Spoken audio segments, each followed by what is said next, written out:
आई प्रसंग ऐसा बा कि आप लोग अपने पर लेके सुनी है।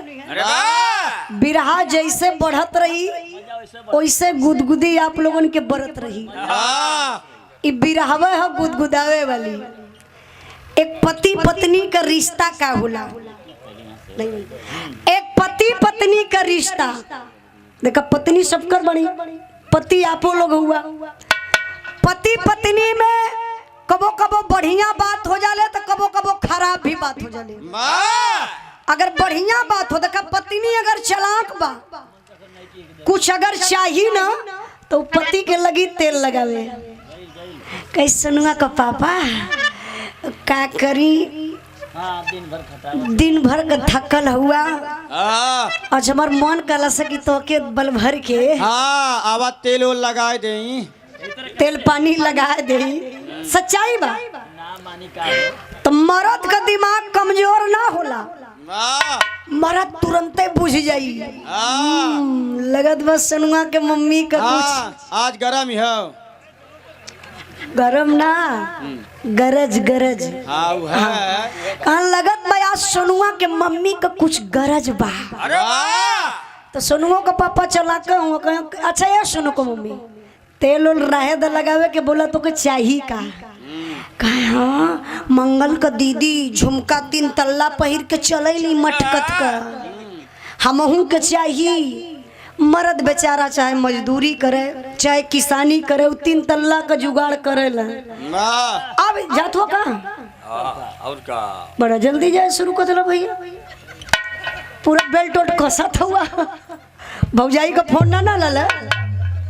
अगर फोन भौजी का ना लो तो बैठा 5 मिनट। अगर फोन दबले हो तो चल जा, नहीं तो वीडियो कॉल के दिखा दे। उजाला का बिरहा सुनत हिला। देखा हर चीज का दवाई है भैया, लेकिन शंका दवाई ना है। हाँ शंका का दवाई ना है। अभी हो सकन कर मेरा रू फोन कर कहाँ हुआ रात कहाँ बितौला। तय देखे सही है बात हुआ। देखे ना को बोलने का तरीका मंगल मतिन गड़बड़ी का तो उजाला के लगे। अच्छा माई के अगर माई कहबा तो बहुत निक लगी, अगर माई के कहबा कि दादा के मेहरी तो बहुत बुरा लगी। देखा बतिया एक है, खाली अपन सोच कहले कट्टो ना लगे। जैसे कहता हाँ उजाला के लगे बितौला है, उजाला के लगे ना उजाला के बिरहा में बितौला है। वो हमरे लगवा कहाँ इला देखला का चच्चा बुढ़ाए गिला, लेकिन इसमें दूध पत्तो रखले होन बुढ़ाए गेला लेकिन दिमाग काम ना करता। उजाला के लगे ना उजाला के बिरहा में बितौला है। उजाला तो मंचे पे उजाला के लगे बेचारू अबो न कला पुरस्कारों देवे। अब बदनाम झूठे कर दला। देखी पति पत्नी के बीच का बात बा, एक बार का बात बा। ब्रह्मा जी का बिटिया विश्वकला का बियाह हो गए विश्वकर्मा भगवान से। तो जब विश्वकला जी अपने ससुराल में गईली तो समय बीतल। एक दिन विश्वकला अपने पति देव विश्वकर्मा भगवान से कहत है। देखा उनकर गरज है, गरज है तो विश्वकला कैसे कहत है मास्टर साहब।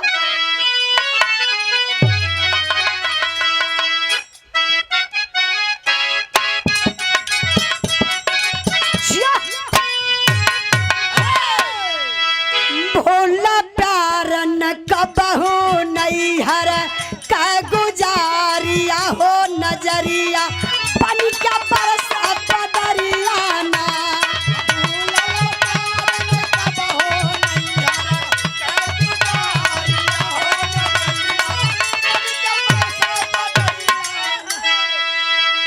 भैया तू बंद करे गात हुआ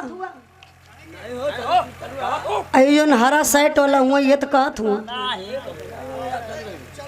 नहीं। अगर कहा तो मन रोड डेली प्रोग्राम का तुम बंद करा उजाला। अब उजाला भी सोचा थे कि बंद हो जाए, लेकिन ये लोग ना बंद करे का तो तुम बंद कहाँ से करी। 15 मिनट बतावा ना 15-20 मिनट खाली है। अरे उनका तो सुबह भइल बंद करा उजाला, छोड़ तो तू बतावा ना 15। लेकिन हम हमहू चाहत रही लेकिन भैया 10 मिनट बैठा। ऐसा है ना, अब कुछ लोग बाकी हैं वो अब सुने आए हैं, आप गाँव में हाँ लेकिन इहे ना वहरों से सुनी है। ओरो सुनल जी, ओरो सुनल जी। अब विश्वकर्मा भगवान उनके कहले का मतलब ये मत समझिए का तो उजाला तू बंद करा वो गई हैं। उनके कहले का मतलब उजाला शॉर्टकट में बंद जल्दी से, मतलब वो हमार हेल्प है करत हुआ। ऐसे आज भी वीरायन भैया के क्षेत्रवे में बा, लाधारा में ना बनारस में भी रहा हो, अइले न मिलने कला उजाला आज राती का फिर मुलाकात हो। हम कहले जरूर भैया, आज हमारे विराज सोलंकी से भाई बनारस में तो 10 मिनट रहा। ज्यादा बड़ी ना छोटा हम जानत ला सुते कोई फिर रतियों को जागे के हो, लेकिन बिरहा पर ध्यान दई। विश्वकला अपने पति देव से कहली, ए जी हम सुनले बनी कि बहुत बड़का कलाकार हुआ। विश्वकर्मा भगवान कहला कि तू सुन ले बाड़ू, अरे हम हईबे करीला।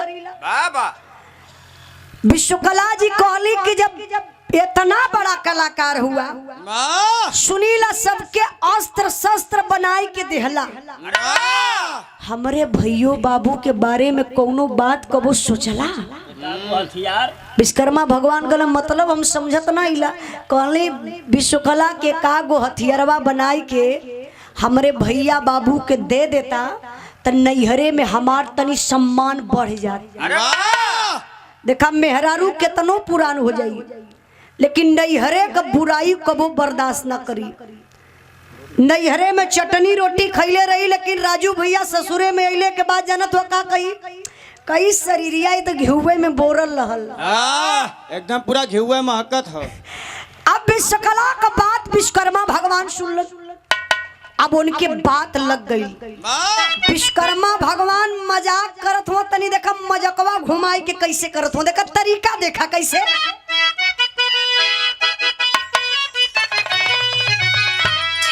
सची कहो तरैया मन से हमरे, सची कहो तरैया मन से हमरे, अंगन में आइल बहार भौजी।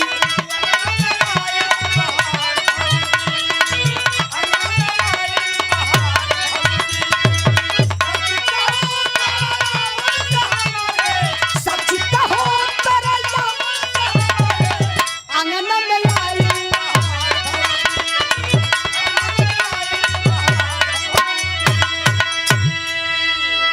लेकिन बिरहा पर आप लोग ध्यान दी है। विश्वकर्मा भगवान कहत हुन का कहलन,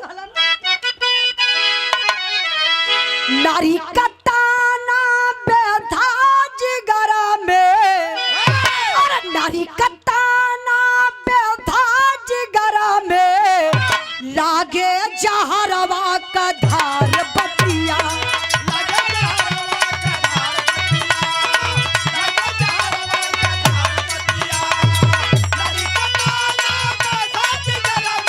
नारी का ताना लगे जहरवा का धार बतिया।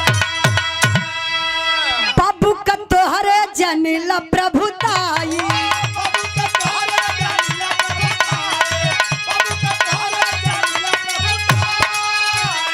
चुगला हुआ हो नारद तोहर भाई।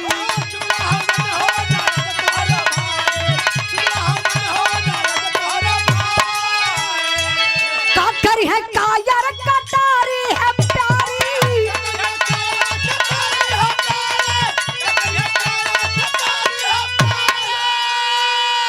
काकर है कायर कटारी है प्यारी, जनी बोला सेखी बघार बतिया।